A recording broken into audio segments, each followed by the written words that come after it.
I now call the Planning Committee to order. This meeting is being held in person and electronically in accordance with the Municipal Act, which provides for electronic or in-person participation.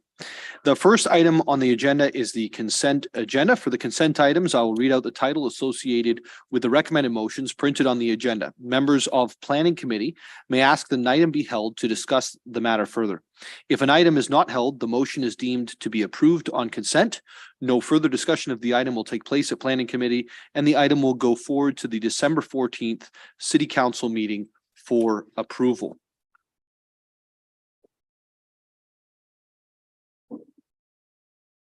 The staff reports. The zoning bylaw amendment application for 34, 36, 38, 40, 44, and 50 Bradford Street, Hipberry Central Inc., Ward 2. That is approved on consent.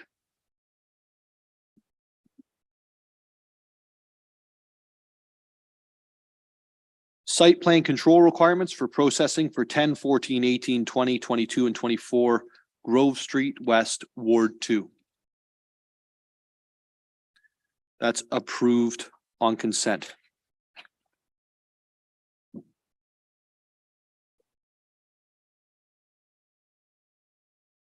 We'll now move on to public meetings. We have two public meetings this evening. If you're joining the meeting virtually and have not yet registered but wish to speak, please email cityclerks@barrie.ca or call 705-797-5353 and staff will send you the information required to participate virtually.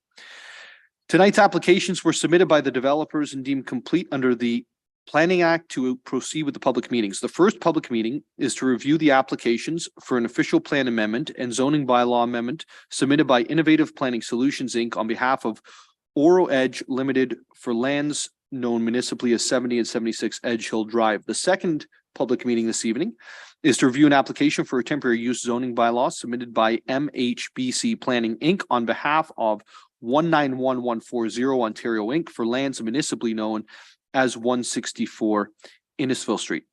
Members of Planning Committee will be listening to the presentations and comments received during the public meetings, but will not be making comments or debating the items this evening.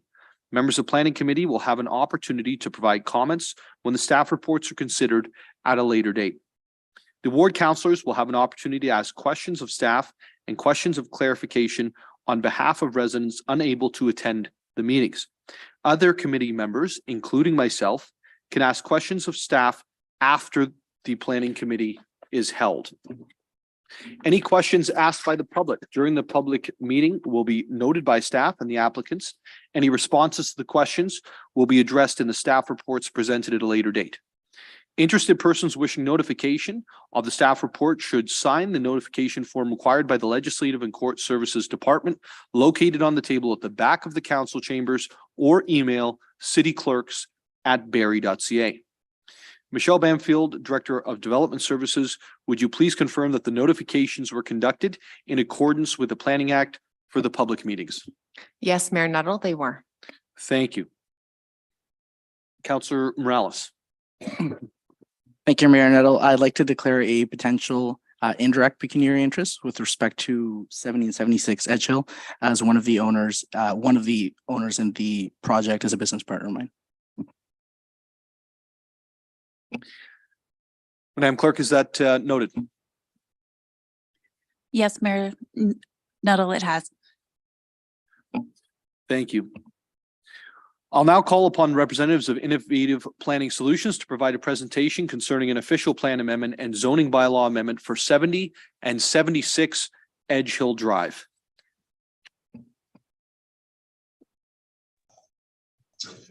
Thank you very much, Mayor Nuttall. I will start by sharing my screen here.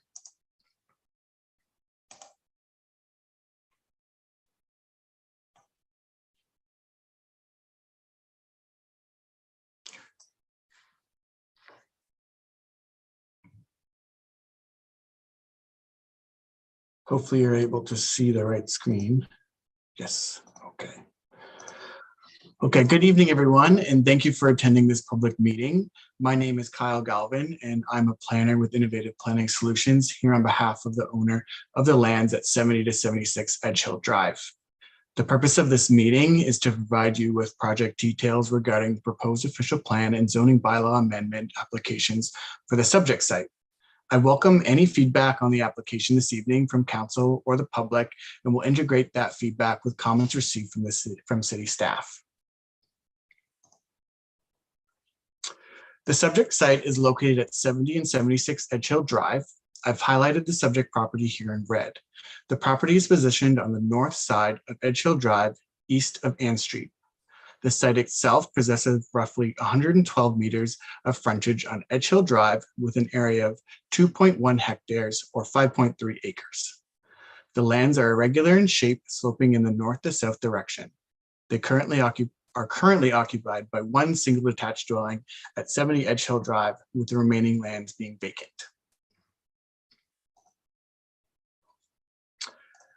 This image depicts an aerial view of the surrounding neighborhood at Edgehill and Ann Streets.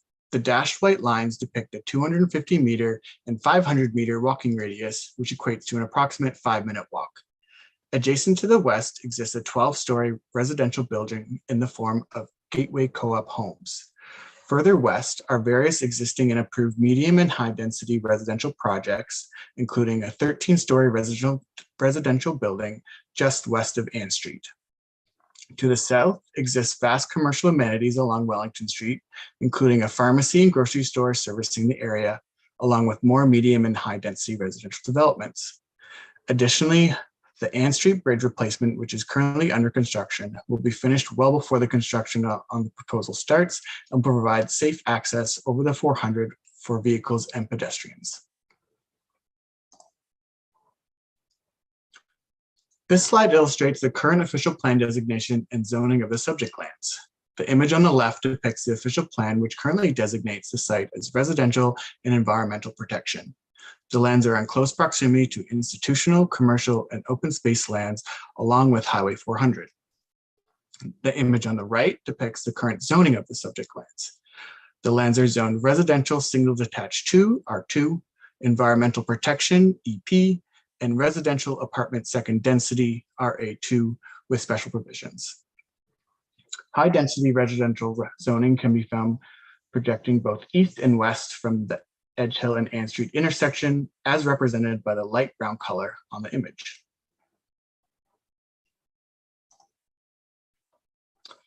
An application for an official plan and zoning bylaw amendment was submitted to the city earlier this year after a neighborhood meeting in March.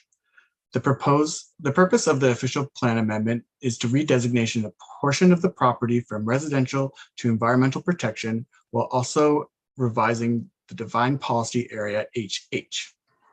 The accompanying zoning bylaw amendment is also necessary, rezoning the property from R2 and RA2 specific zone to EP and revised RA2 zone, reflecting the proposed development.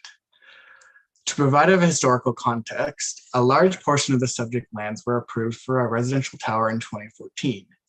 That approval permitted a 12-story residential tower with a 3-story parking structure, while establishing the environmental protection limit as agreed upon by the city and Lake Simcoe Region Conservation Authority. In 2019, development approvals were sought from the city to rezone this property for standard and back-to-back townhouses, reducing the proposed density significantly. Ultimately, this application was abandoned, given substantial feedback from the city that less density was not desired on this site, and that additional density should be explored beyond what was currently approved. An additional environmental impact study to the one completed for the approval in 2014 was finished in September of 2020 and then updated in 2022 by Azimuth Environmental. This determined updated limits of development for the proposal and expanded the environmental protection lands. This study concluded that there would be no loss of function to significant natural heritage features or negative effects upon species at risk. It will also be compliant with the Endangered Species Act and conforms with the environmental policies of the official plan. Now on to the proposal. The proposal includes a 16-story purpose-built rental residential apartment building with 3 levels of parking. This will result in a total gross floor area of 35,433 meters squared, comprising of 396 residential units and 432 parking spaces. Parking includes a basement and street level parking structures, as well as parking on the podium level. 2 access points are provided up Edgehill Drive, one for podium level parking located in the southwest corner of the property, and a separate one for the basement and street level parking located along the east end of the front property line. Amenities for the building include a party room, games room, multi-purpose room, gym, and rooftop garden space, among others. Additionally, the proposed development will offer 5% of units as affordable housing. The remaining units will be made up entirely of purpose-built rental units, providing more attainable housing types to the area and adding towards the city's rental housing stock.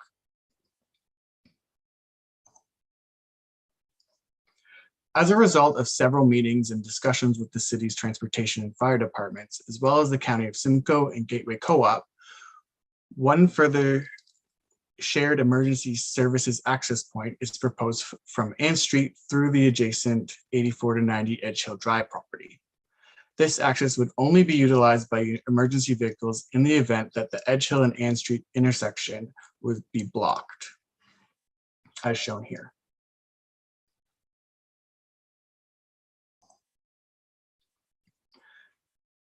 These images depict the proposed built form of the subject site. However, the built form will be refined throughout the zoning and official plan amendment process, as well as the forthcoming site plan control process. The massing and setting of the proposed buildings demonstrates consideration for the good principles of urban design and is intended to support intensification in the form of new purpose-built rentals. The proposed U-shaped contemporary design will increase transit usage and housing diversity for the city, while being sensitive to the site surroundings, including the natural environment. The west side of the proposal steps down to 12 stories, where adjacent to the existing 12-story building, which was a consideration following the neighborhood meeting.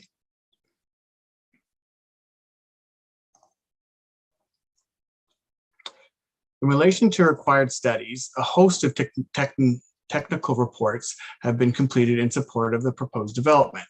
I won't go through them all. However, each of the studies will be reviewed by city staff and other agencies. The comments from their review will be taken into consideration as part of the ongoing official plan and zoning bylaw amendment applications and subsequent submissions to the city.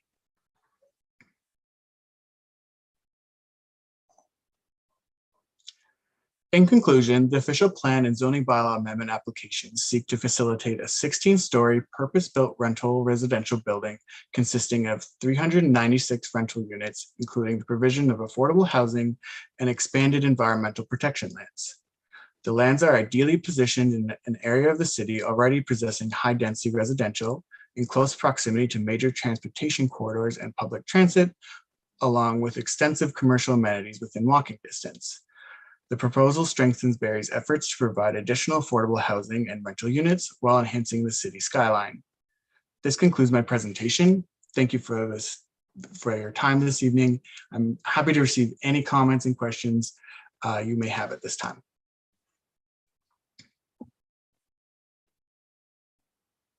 Thank you, Kyle, for the presentation this evening. I would now like to call upon Michelle Banfield, Director of Development Services, to provide an update on the status of the application. Thank you very much, Mayor Nuttall, and good evening to everybody. So I just want to give you a quick update on where we are with the technical review of this application. So there was a virtual neighborhood meeting held back in March of 2022 with approximately 22 people in attendance, including the then Ward 4 Councillor Barry Ward, planning staff, the owner, the applicant, and the consulting team. At that time, members of the public provided some comments and asked some questions about whether or not there was sufficient parking for the proposal. They wanted to know about any potential impacts on the environmental protected land, as well as access to the 9-mile portage walking trail, in particular from the Vine Crescent area there to the north, and general concerns about traffic, shadowing, wind, drainage, and construction impacts on the adjacent properties. So right now the applications are being reviewed by not only planning staff, but the city's technical review team, as well as external agencies. and the analysis of the planning application will be brought back to Planning Committee for their consideration.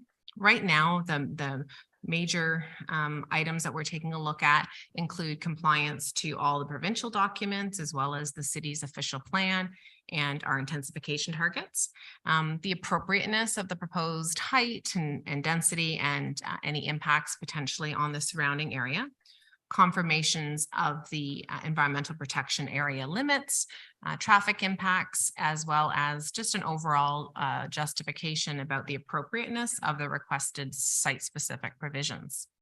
So all of the comments that are received during the technical review, as well as anything that we hear tonight, are going to be addressed in the planning staff report. Sometimes to address those comments, that is actually going to change the proposal. Sometimes the plans change, or the reports, or the studies. But all of that will be outlined for you in a staff report that most likely will be brought back to Planning Committee at some point in 2023. So all of the submission materials, including the key dates, anything associated with the application, are available for viewing online on the city's proposed development webpage. You can sort by Ward 4. People can also contact Michelle Freedy. She's the planner directly. So for the moment, that concludes my presentation, and I thank you for your attention.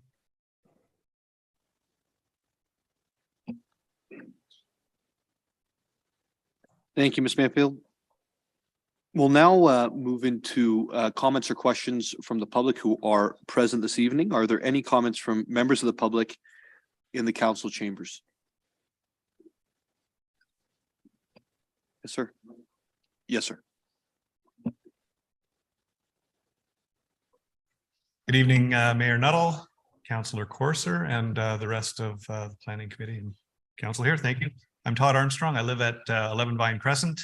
My property abuts onto the proposed development lands here. Accompanied with a few of my neighbors from Vine Crescent tonight who also have concerns about the development. I guess first off, since the 2014 proposal was approved for a 12-story apartment building there, and the city of Barrie is being recognized for its good work in new housing and development, approving development. We recognize that eventually something will probably be built on that beautiful chunk of woods right behind our houses. And we think that going to a 12-story apartment building as was previously approved is already a little bit high to be right next door to single family dwellings.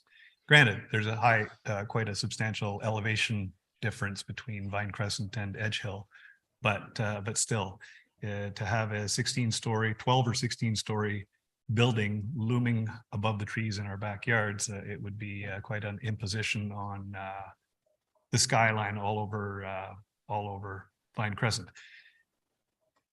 Not just to be the not in my backyard type people, there are other arguments that might or points of concern, I suppose, not arguments, that should be looked at, and I'm sure that city staff will be thorough in what they do. For example, the intensification, first of all, the height of the building, 16 stories seems crazy. 12 stories we already think is too high. In the 2019 review of the proposed townhouse development there was mention in that letter from one of the correspondences there, I have it here, that mid-rise and walk-ups and mid-rise type buildings are also approved in that, within that kind of zoning that's already there. So maybe that's an alternative that should be considered. We think that 16 stories is crazy. 12 stories is still too high. The number of units, granted, the city wants to have more development, more intensification, but 396 units there, and the amount of traffic and everything that's going to come along with it, in conjunction with, and here again is something when I looked at the traffic study quickly, I don't know if the traffic study contemplated that in addition to 396 units new on this proposal on Edgehill, there's also another townhouse development on the southwest corner of Ann and Edgehill. I don't recall off the top of my head the number of units, but even more so than that, 4 kilometers up Ann Street is where Midhurst is building their secondary plan. There's 2,500 houses that are going to be built up there that will also be commuting down Ann Street. So those are some of the concerns. And for those of us that abut right onto the property, we're quite concerned about how the proposed new development would tackle the elevation differences, because obviously there's going to have to be some excavation. It's quite a steep slope property. There'd have to be some excavation, retaining walls. There are other examples of retaining walls in the city that and other cities.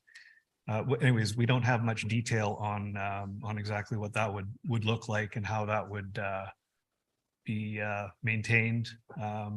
So those are a couple more concerns that some of us have. Did I miss anything, guys? I think that's it for now. Thank you very much for allowing us to speak. Thank you, Mr. Armstrong, for coming out this evening and sharing your thoughts and also your neighbors' thoughts with us.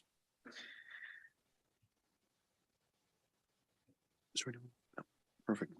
I will now invite Councillor Corser to ask some questions. Yeah, good evening. I'd like to thank, of course, the neighborhood for coming out and speaking. Through you, Mayor Nuttall, to Mr. Gavin, I believe it is. I have visited the proposed site to meet with neighboring homeowners, and their concerns have been forwarded to the planning department for consideration. Having said that, my question is for the amount of units, 468 residential units, if this came through, what percentage of those units would be considered affordable units? So happy to answer your question.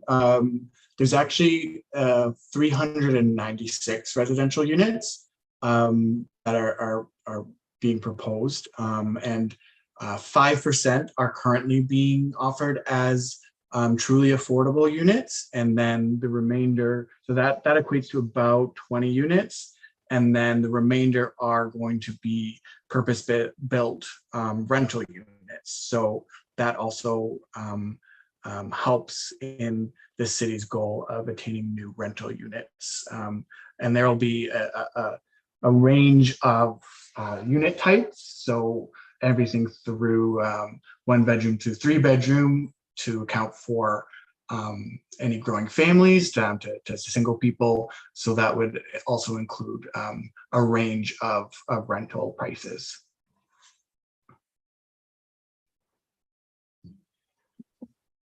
Thank you, Councillor Corser. Thank you, Kyle, for answering the questions there. If anyone has written comments, you can submit them to Michelle Freethy, planner in the Development Services Department at michelle.freethy@barrie.ca. We will now end the first public meeting and move into our second public meeting. If members of the public participating virtually have not yet registered and wish to speak, please again email cityclerks@barrie.ca or call 705-797-5353 and staff will send you the information required to participate.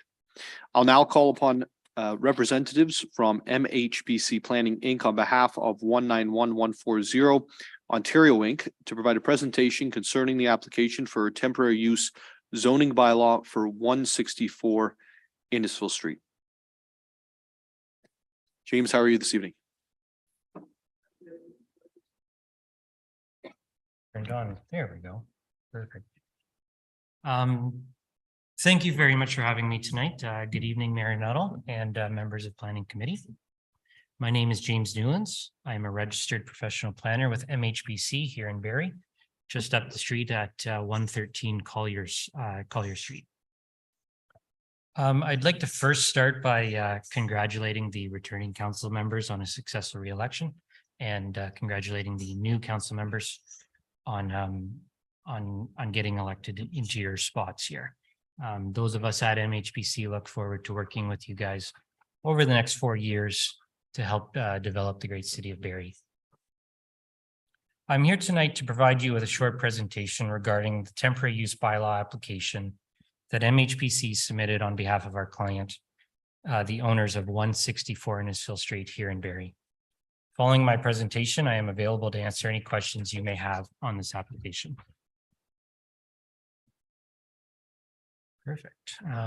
The site has frontage on Brock Street and Innisfil Street and contains a number of uses, including office space, manufacturing, warehousing, and liquidation nation, which is a retail use. Tonight's public meeting is to discuss a temporary use bylaw specifically for the liquidation nation use of the site, as retail uses are not permitted under the city's official plan designation and zoning for the site. The liquidation nation portion of the site is accessed from Brock Street. And for those of you who are familiar with Liquidation Nation, it is a surplus goods warehouse retailer that has operated from this site for approximately 12 years now. A little bit of history on this site. A temporary use bylaw was actually approved in 2019 to allow the Liquidation Nation use to exist on that site while the city's official plan was being updated.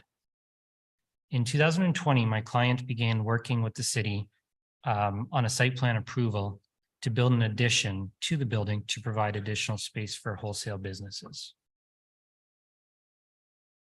Coming back to the 2019 temporary use bylaw, that bylaw expired in June of 2022. That happened before the province issued any sort of approval for the city's new official plan. So I'm here tonight to provide you information on this application that is essentially an extension to the previously approved temporary use bylaw.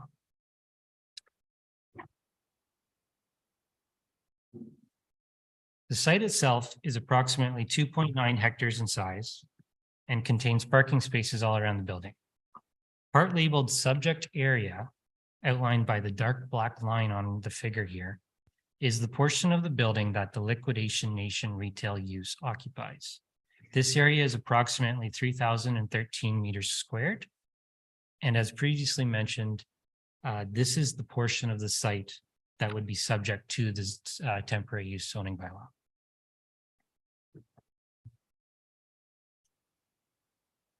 I've included this slide in the presentation to help provide members of the Planning Committee with some context for the proposed development on the site. My client has been working with the city for about 2 years now for approval of a site plan application to permit the construction of an addition to the south of that existing building. The site plan agreement has been finalized with city planning staff, and we are working with city building staff to review building permit applications. Approval of the temporary use bylaw would allow the building permit to get approved in the near future and construction to follow soon after. While the site plan does not directly pertain to the temporary use bylaw, in order for the city to be able to approve a building permit for that application, all of the on-site uses must be permitted by the zoning. Hence, that's why we're here tonight with this zoning bylaw, or sorry, with this temporary use bylaw application to permit the Liquidation Nation use for another 3 years. So the fun planning stuff, this slide provides an overview of the current approved official plan for the city. It designates the site as general industrial, and retail uses are not permitted as a principal use in that designation. The city's, as this council is likely aware, the previous council adopted a new official plan earlier this year, and that official plan is currently review at the province for approval, hopefully in the near future. The new official plan designates the site as employment non-industrial, which it does permit retail uses subject to a number of policies. The site is zoned general industrial in city's zoning bylaw, which again does not permit retail uses as a principal use. The temporary use bylaw in front of us today, if approved as recommended by staff, would permit the liquidation nation use to continue to operate on the site and would allow the city's building department to work towards issuing building permits for the addition so that we can commence construction immediately. Just as a side note, it is my client's intent that once the city's new official plan is approved by the province, that we would prepare a zoning bylaw amendment application to rezone the site to permanently permit the liquidation nation use, to bring it in into permissions with the zoning bylaw. However, we simply cannot do that until the new official plan is approved by the province. So the Planning Act, I won't read this one out too loud, or too long, but I just want to make sure committee is aware that Section 39 of the Planning Act includes provisions which permit municipal councils to allow uses to continue on a temporary basis by giving said councils authority to pass these temporary use bylaws for up to 3 years. City's official plan that's currently in effect, while it does not permit retail uses as a principal use, it does provide policy that authorizes council to allow uses to continue on a temporary basis. The official plan also sets out a number of criteria to permit the temporary use, which I'm going to outline in this slide. So the criteria that the official plan requires are that the use must be temporary in nature. It must be compatible with adjacent uses. The size of the land or building is appropriate for the temporary use. Sufficient services are available. That the impact of the use is not detrimental to adjacent uses. That neighboring uses are still protected. And that suitable regulations such as setbacks are put in place. The proposed temporary use to allow the continued operation of liquidation nation meets these requirements as set out in the criteria of the official plan. As the liquidation nation use is located within an existing building, results in no changes to the existing uses of the site, is compatible with adjacent uses, as we are not aware of any complaints that we've received from any neighbors. It is within an appropriately sized building. It is serviced by municipal water, sewer, and roads, and it does not negatively impact adjacent uses. As a quick recap, the liquidation nation has existed on the site for many years now without any complaints from surrounding neighbors. And this application is essentially an extension of a previous temporary use bylaw that was approved in 2019 with no additional changes that have occurred on the site. Approval of this temporary use bylaw would allow the liquidation nation use to continue to operate on the site for a period of 3 more years. And just as importantly, it would allow city staff to work towards issuing a building permit so our client can commence construction of their addition and expand their business. I just want to thank everyone for allowing me the opportunity to provide this presentation. And I'd be happy to answer any questions or provide additional comment if there are any. Thank you. Thank you for your presentation this evening. I'll now call upon Logan Jeffermans, planner from the Development Services Department, to provide an update on the status of this application.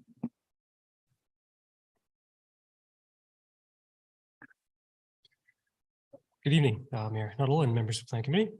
As summarized generally in Mr. Newland's presentation and within planning staff's accompanying memo that was provided for tonight's meeting, the new application builds upon those previous temporary use approvals from 2019 and 2021.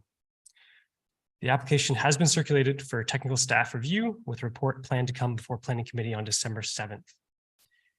In addition to the memo provided to the Planning Committee, I will provide an update as well regarding the status of the application and comments received from the public and technical departments and the primary planning and land use matters being considered by staff at this time. So as James has noted, the use or the temporary use is permitted through Section 39 of the Planning Act, where council may authorize that temporary use of land, buildings, or structures for any purpose. Through previous applications that were made and approved by council in 2019 and 2021, each for 1.5 years, whereby it was expected that the city's new official plan would be finalized. However, the new official plan has not yet been approved by the province, and therefore the applicant is once more seeking a temporary use approval at this time. And given the history for the fully permitted 3 years. It is an expectation that the applicant owner will apply for a long-term approval through a zoning bylaw amendment on the subject site soon after provincial approval of our new official plan. So therefore, some matters being considered by staff at this time. Subject application is currently under review still by planning staff and the city's technical review team. All comments received to date have not had concerns with the proposed temporary use bylaw. As in past applications, planning staff are reviewing the application for the appropriateness of a standalone commercial or retail use on an industrial property within an employment area. Fulsome review of those matters would occur through a complete zoning bylaw amendment application. All comments that are received through the planning meeting process or public meeting process will be considered during the review of this application. A staff report to the planning committee is planned to be brought forward on December 7th for consideration. If approved, a site plan agreement, which is also before planning staff for an industrial use, would be approved. And is expected that a zoning bylaw amendment to support the retail use will be submitted sometime within 2023, as part of the provincial approval of the new OP. That concludes all my comments at this time. As Mr. Newlands has already gone over, thank you very much for your time, Mayor Nuttall and members of the Planning Committee. I'm happy to answer any questions or points of clarification or to hear from any members of the public that may be joining us virtually. All submission materials and key dates associated with this application are available for viewing online on the city's proposed development webpage under Ward 2, 164 Innisfil Street, or by reaching out to myself directly. Thank you, Mr. Jeffremans, for your update. Are there any comments from members of the public present in the council chamber? Please approach the podium and begin by stating your first and last name and your address for the record.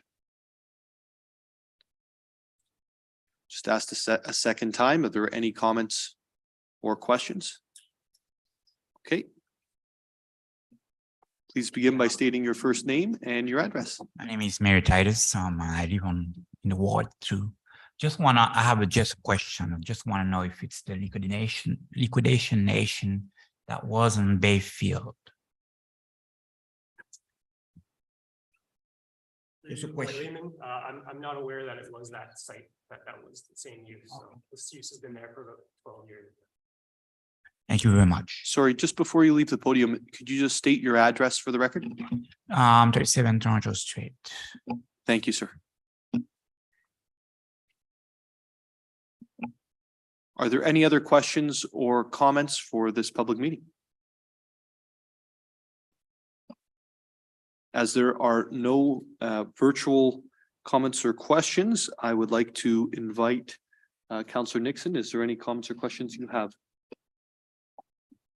Thank you. I did have a couple of questions, but they were answered during the presentation of the gentleman from MHBC Planning. I do have one question that while we're on the topic, I'll bring up through you, Mayor Nuttall, I'll start with Mr. Prowse, and perhaps you can direct me in the right location. I was just curious if applications such as this temporary zoning change, are they, is this more of an isolated incident, or are we seeing more of these throughout the city? Through you, Mayor Nuttall, to Councillor Nixon, I'll defer to Ms. Banfield, who's our resident expert on this. Thank you. Through you, Mayor Nuttall, to Councillor Nixon. This is temporary use bylaws are not popular and not very common. Most often we do try to get a permanent land use solution. Very unique situations to use temporary use zoning bylaws. Thank you. Thank you, Councillor Nixon. Thank you, Ms. Banfield.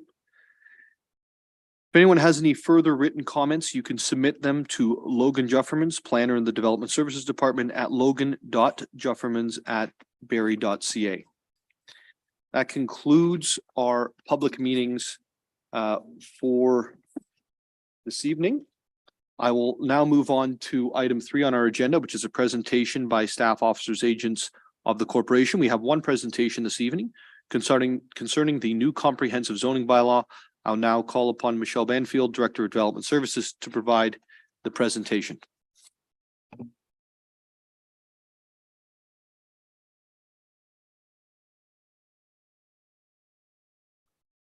Thank you again, Mayor Nuttall and Planning Committee. Happy to be here to talk to you just a bit about the comprehensive zoning bylaw project.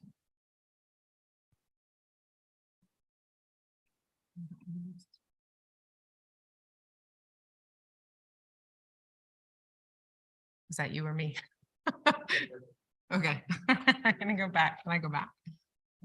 Okay, just want to give you a little bit of a background on the project. So for the last few years, the city's been working on the new official plan, and that was adopted by council back in February. And as we talked about it many times before, it is at the ministry for the review and hopeful approval.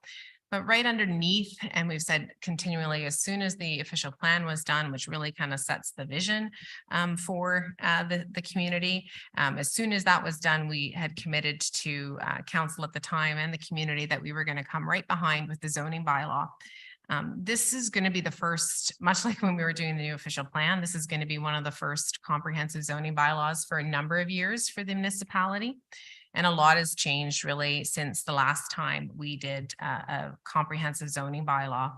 And what we really want to do for this document is really try to make it as user-friendly as possible and easy to interpret. And as I said, really bring the official plan to life. So zoning, well, the official plan really talks a bit about the long range planning, kind of where we see big clumps of land uses and kind of like a much more of a visioning document. The zoning bylaw really is a very important document because it's, as I always say, it's a bit closer to the ground. It really tells us how we can use land, building structures, the types of buildings. It really talks about how we can use land. And as a property owner, whether you're a residential property owner or commercial or industrial, it gives you all those details on how you can develop your property. And for like our residential property owners, things like widening your driveway, whether you want to do an addition, fencing, landscaping, garages, detached garages. So the zoning really is an important document for every single property in the city of Barrie. So in terms of the strategic direction for the zoning bylaw, the key thing really is to implement the vision that was established in the official plan. And we heard many important comments saying that high quality public realms, so those are our roads and our parks and our sidewalks and trees, all those things are super important to the people of Barrie, as well as ensuring that things look good, high quality urban design. We also heard that because our zoning bylaw is a bit old, it was very, very rigid in the context of what you could do in particular zoning categories. So we know that trying to be a little bit more permissive and a little bit more flexible is ultimately going to get all of our land and buildings used in a more comprehensive way. And I'm just going to introduce you to a new term, and I'll talk a little bit about it more going forward, but we're looking at using a form-based code approach. So really what that does, and I'll talk about a little bit more, but really what that does is it focuses a bit more on the buildings and the structures and the built form, and a little bit less on separating land uses, with the exception of some types of land uses. And so really what it does is it focuses a bit more on what things look like, and a little bit from the outside and a little bit less of what happens on the inside. So we've tried to kind of highlight some of what I would say are the biggest mind shifts from our existing zoning bylaw to where we're going with the future. And so these are 6 different little themes on the city's website, on our buildingbarrie.ca. There's little documents that talk about each of these pretty bite-sized pieces, like 3 to 4 pages, which for planning documents is pretty bite-sized. I'm going to talk just a little bit about some of these areas now, but just know that there is some more information. So Barrie's neighborhoods, we saw the neighborhood area designation in the official plan, and we're looking to carry that forward in the zoning bylaw. And really Barrie's neighborhoods are where most people live. And at the end of the day, they tend to be a little bit more lower density, more like your single detached homes. You do see those. But, you know, the official plan really said a bit about the vision about, you know, saying that some of those neighborhoods are going to have to change and grow a little bit differently than they have in the past. That really does try to tackle a change of built form. And we know that a change in built form also is directly related to how affordable things are. But right now, mostly where most residents live in the city, it is in some form of a residential zone. And we're looking at introducing, as I said, a neighborhood zone that is going to look at adding a few more uses to the neighborhoods to make them more walkable, less dependent on cars, and the ability to kind of find everything you need in a short walk or a short jaunt. And so just, I won't list all of them here, but as you said, just you can just see some of the zones in the zone that we're looking at, promoting a range of uses. I don't want to really not spend too much time on it, but I also don't want to overlook my first bullet there, talking about second suites and detached units, second and third suites you hear us talk about. Those are continuing to be permitted. They're permitted now. They're going to continue to be permitted. They're potentially maybe some provision changes or what have you, although the previous council looked at that very closely not that long ago. But you know, second and third suites are still going to be a big part of our neighborhoods. Another shift in the official plan that we're carrying through in the zoning bylaw is this concept of community hubs, and that really actually replaces what used to be considered institutional uses. So churches, places of worship, schools, some of the city's community centers. And really the idea of the community hub is to identify a couple of things. One, we know those spaces in most cases are pretty large land holdings. And we know that a lot of those types of land holdings have been coming to us looking to kind of redevelop or maybe make use of some of their vacant land. In fact, the city itself are doing a project, New Foundations, working with churches and places of worship. And also just recognizing that these types of uses really are the hubs of communities. Schools are where people go to Girl Guides, community centers, you know, that's where everybody went and got vaccinated. Like there's all sorts of different services and stuff that are provided. And so this change to community hub is taking that mindset away from that institutional concept and recognizing the hubs that they are. Another big shift is employment areas. We talk about the ability for different types of land uses to provide jobs. And so while there's still going to be some traditional industrial type uses, manufacturing, those sorts of things, there's still going to be some restricted industrial, are a little bit noisier, less visually attractive type uses yet that are still super important to have in our community, as well as recognizing what we say are non-industrial uses. And those are maybe not necessarily land uses that are industrial or manufacturing, yet do provide services to the people that actually work in those places. Through the official plan, we also looked at a couple of areas that maybe could use a little bit of attention, and that's the Dunlop Street corridor, you know, recognizing the satellite campus of Georgian College, and as well Duckworth and Georgian Drive area, recognizing the important hub of our hospital, obviously, and college, not very far. As well as commercial districts are going to fall into that category. And again, because commercial uses also provide jobs, and so not to downplay how important commercial districts are in people's communities, trying to provide a little bit more flexibility in the types of uses and where they're permitted. We can't talk anything planning related without talking about parking. And it's this shift, again, a mind shift that we're looking at from a staff perspective, where right now in our current zoning bylaw, we basically just say, regardless of where you're located in the city, if you're this type of use, you need to provide this much parking. As existing council, the council that was previously on the previous council, as well as anybody that kind of pays attention to anything planning related, will know the council are always asked to consider a reduced parking ratio. Not always, but quite often. And that is because, as I said, our standards are, one, a little bit dated, and two, don't reflect sometimes the local context.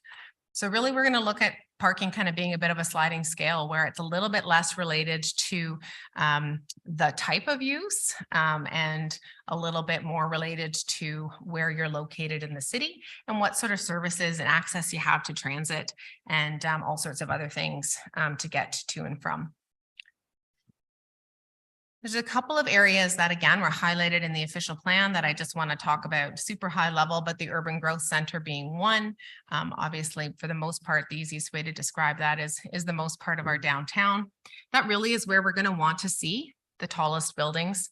And it's also an area that we'd love to see some more people living on a permanent basis. Major transit station areas. So planners love their acronyms. So if you ever hear anybody talk about MTSAs, they're talking about a major transit station area. We're lucky to have two. And I say lucky because really the service that the GO train provides to us and to the city is super important. And at the same token, those are also areas where we're going to want to see some of our higher density buildings. But it's also going to be important in these areas to have a bit of those mix of land uses. If we're saying we're going to put some extra, taller buildings and more people in there, we want to make sure that when they potentially get home off the GO train, they're not going to have to hop then in a car to go get some groceries. Of course, not to make things any easier than they need to be. Our heritage area and some of our more protected areas actually are also very close to not only our downtown urban growth center and our transit station areas. And so again, looking at trying to create that balance between what we have and where we want to go and trying to really it as a balance. And what's super cool, I think, about the city of Barrie is all of these areas I've just talked about, our downtown, our transit stations, they actually really are connected by our waterfront, which is, really going to be the playground for all of the people that are going to move into these areas. So while from a zoning bylaw perspective, there's not going to be obviously we're going to recognize the waterfront. There's not going to be too much directional change, but I just do want to draw your attention to a project that started in the early part of 2022, which is looking at a waterfront strategic plan. So that's going to be important to document as well. So as I said to you a bit earlier, I just really want to introduce this concept to you, form-based zoning, form-based code. If you do follow zoning bylaw updates across the province, you will note that actually a lot of people that are redoing their zoning bylaws right now, a lot of other municipalities are looking at trying to do this code that, as I said, previous to like kind of recent day has really been a little bit more popular in the States. But really, as I said, the idea is actually trying to mix land uses and again, trying to focus a bit more on the building types and a little bit less on what happens inside. And this is just an example out of Buffalo's their zoning bylaw. And what I just want to draw your attention to, not anything about the details of it, but just about how the fact that the building height is the building height, the transparency in terms of what you want to see on the ground floor is tied, as I said, to the built form and to the areas, and not necessarily tied to if you're this type of a use, you can be this high, but if you're this kind of a use, you can be this high. It really is tied to the built form piece. So really, in terms of kind of the project, you're really coming in at a perfect time. We've done some very early public consultation, talking a bit about these things that I've just talked to you about and introducing those quick takes. We are looking at doing a draft of the first release in early 2023. Extensive open house consultations. The development community are always very interested in our new documents, so some workshops there. And then we'll be taking all that feedback, revising the draft, having kind of our statutory public meetings, and hoping to be back before you in about a year's time for you to look at the new zoning bylaw. We did, those of you that might have followed the official plan process closely. We found while we did do a lot of early consultation on the official plan, we found really once we really got the nuts and bolts of it once we issued that first draft, and we're going to kind of tackle that the same way with the zoning bylaw. And we noticed that there was a lot of changes kind of from the first draft to the second draft, just being way better with some of that public input. In case you don't know how to reach us, it's myself as the director, but Jennifer Roberts, who's in the audience with me today, she is the manager that takes care of all these policy initiatives. So that concludes my presentation. Happy to answer questions, happy to take any of this offline. As I said, we are early stages. Some of these planning projects take a bit of time to kind of do all the steps and get all the feedback. So really, for this council, it's a great time to start kind of diving into the zoning bylaw. And just don't get used to the old zoning bylaw, like just kind of don't get too attached to it, and we can start working on the new one. So thanks very much for your attention. I really appreciate it. Thank you, Ms. Banfield, for your presentation this evening, and thank you to Ms. Roberts for your contributions as well. We'll first, I guess, go to Planning Committee. Are there any questions on my left or my right? Okay, we'll start with Councillor Kungle. Thank you, Mayor Nuttall. Through you to Ms. Banfield. Could you describe the process that we should expect to unfold with the different timing? So this will be the first time I'm living through an official plan that ideally is, before the province will get approved. I'm thinking, right, maybe up to a year before we're done the comprehensive zoning bylaw. And so how should we expect to operate under a new official plan, but with a lag in the comprehensive zoning bylaw? So is that just going to be a period of time where new official plan, but old zoning process? And in general, when you're in that phase, are there anything we should be aware of as council around how do we still promote the vision forward? Because the connected communities, I think some of the innovative pieces around parking will be exciting and likely we'll be eager to kind of move forward to some of those areas. But can you share a little bit about what we should expect between that 1 year lag? Absolutely. Through you, Mayor Nuttall, to Councillor Kungle. So much like I've said right this moment, even though we have an adopted official plan, it's not approved. And so we're still operating under the old official plan. When the minister when and if the minister gives us our approval, we'll be coming back to council. We'll say, these are probably some of the modifications the minister has done, and then this is our new official plan. There will be a lag. And so but at the end of the day, the reality is if there's someone right this moment, and that's what I said about zoning being closest to the ground, if there's someone right this moment that has, say, a zoning on a property, regardless of what the official plan says, if they want to do what their zoning bylaw allows them to do, then the official plan really doesn't come into play. The official plan comes into play when the zoning doesn't allow them to do what they want to do. And then we look then at the next level and say, okay, your zoning doesn't allow you to do it, but what does the official plan say? And the official plan then is going to say, well, we want this to be commercial. And so that's when it will come into, we'll come into looking at it. So there will be a bit of a lag, but the hope is that if there is a zoning bylaw, the amendment that's going to come through, it's going to be something that is in line with the official plan, and it's going to just advance that vision. But the reality is, if the zoning allows it, regardless of what the official plan says, people will be able to do what their current zoning allows them to do. It's only when they want to change it, then we take a look a bit more at the vision. Make sense? Yes, maybe in follow-up. So what I'm hearing is, although we'll have a new comprehensive zoning bylaw that could be a year after the new approved OP, we will still inherently be aligning to the old zoning bylaw that aligns to the current OP. Through you, Mayor Nuttall, to Councillor Kungle. So the zoning bylaw is always going to apply. Whether it's old zoning or new zoning, it's always going to apply. And anybody can do whatever the zoning bylaw allows them to do. If someone, at the time we've got the new OP and kind of still the old zoning, if they can't do what they want to do, then we look at what the official plan says. And then we'd want to make that zoning change align with the new OP. Yeah, great. Thank you, Ms. Banfield. Thank you, Councillor Kungle. Councillor Ritma. Thank you, Mr. Mayor. And my question is also to Ms. Banfield. I don't know how much you can talk about it, but do you have a sense of the approval of the official plan and how that's going and when we might see that?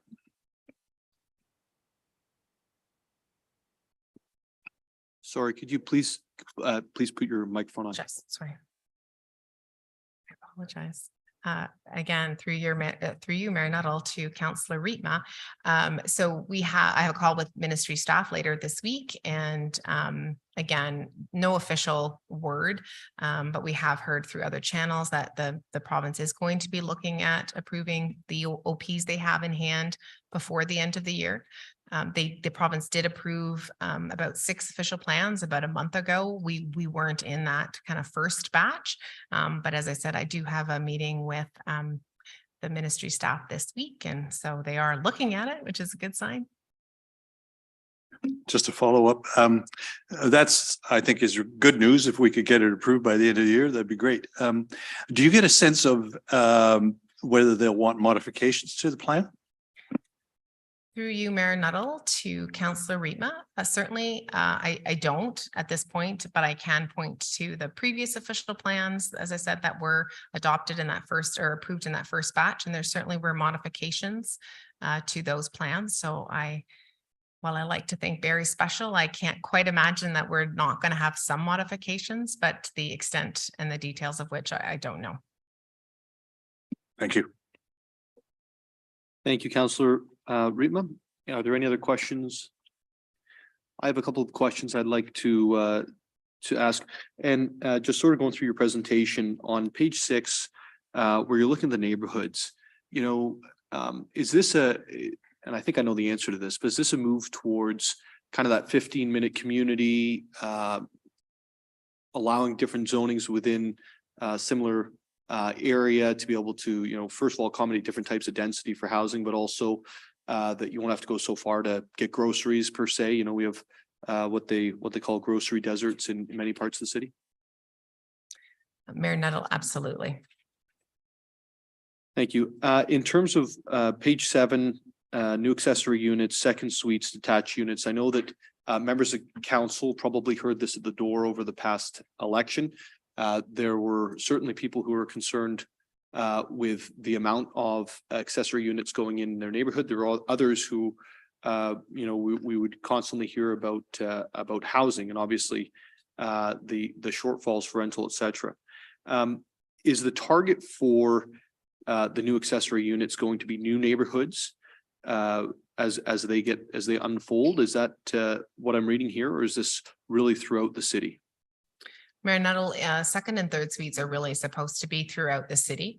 The reality, so a couple things certainly in the secondary plan areas, as part of work that the city certainly even predates me, did was work with the builders and the developers at the time and said, as you're selling your homes, please offer to build a second suite kind of right off the hop, so we know that they're going to be safe and registered and all those sorts of things. So we do know that there has been moderate, I would say, uptake on that based on what we hear from the development community. But that was really dealing more with the second suite. So the third suites, which are the detached units, are a little bit different. Notwithstanding, what I'm sure Councillor Rietma heard in his ward, like the second suites for the most part came into the community with more actually property standards issues as opposed to actually land use planning issues. What we definitely are seeing now with what I'm calling the detached units or the third suites, there is definitely some neighborhood angst, I guess, if you will, about those units. But at the end of the day, the intent is that they are permitted across the city. We're just seeing them a bit more predominantly in some of the older areas of town, mostly because of lot size. What is interesting about some of the most recent legislation changes, most recent, but Bill 23, is the fact that we're talking about a little bit less about, right now it's kind of like 2 in 1 unit and kind of a third that's detached. And the 3 units now is a little bit any which way. You could potentially have 3 all in one building. You could have 3 little buildings. You could have 2 in a detached. It's basically 3 any which way. So I think, ultimately, how it's going to shake out, it's going to be different, I think, in every community, like in every neighborhood. But absolutely, that is a way that we're looking at adding units.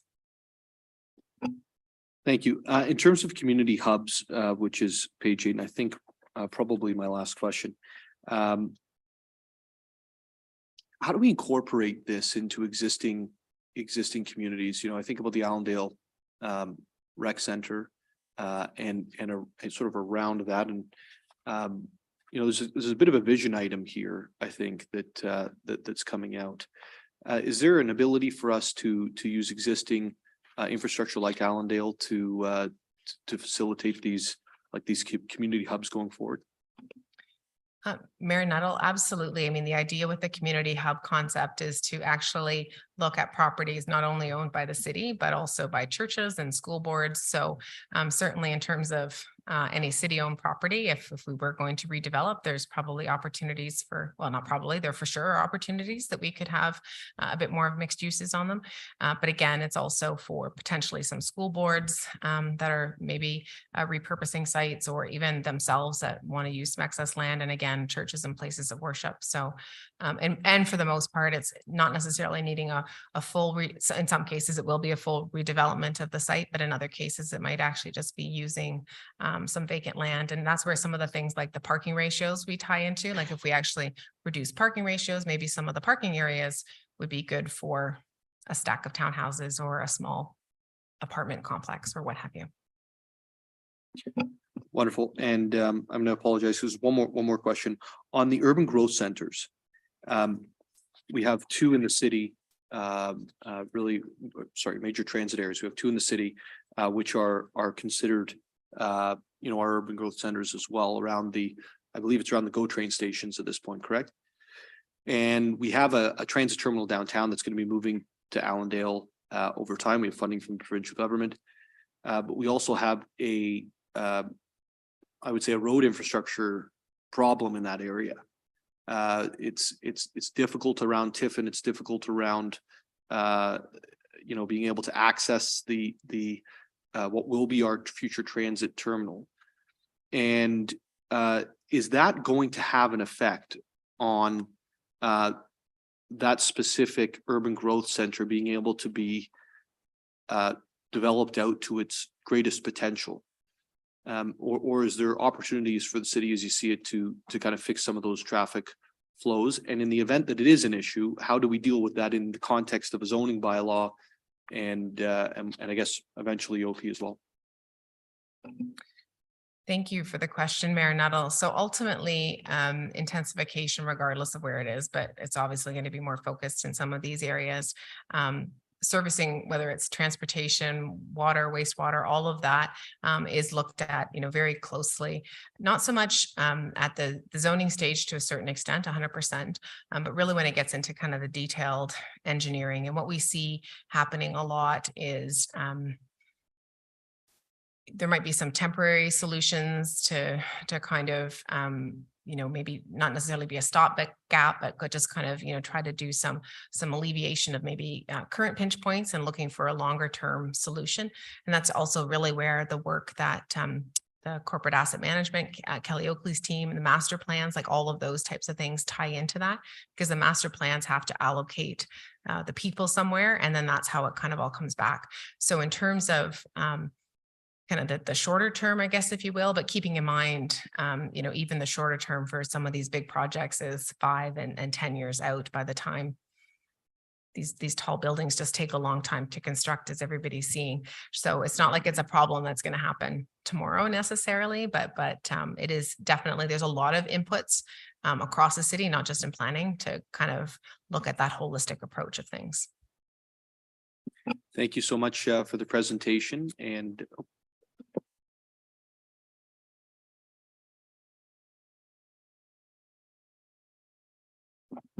sorry, Councillor Harris, if I surpassed you there. I apologize. I got very into this presentation. As there are no other questions, thank you so much, Ms. Banfield, for your presentation. Thank you. It's easy to get taken away with planning stuff, so I get what happens.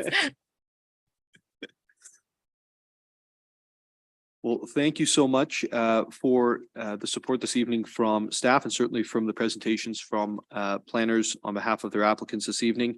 As there's no deferred business and the 2 staff reports passed on consent, there are no more reports of officers of the corporation.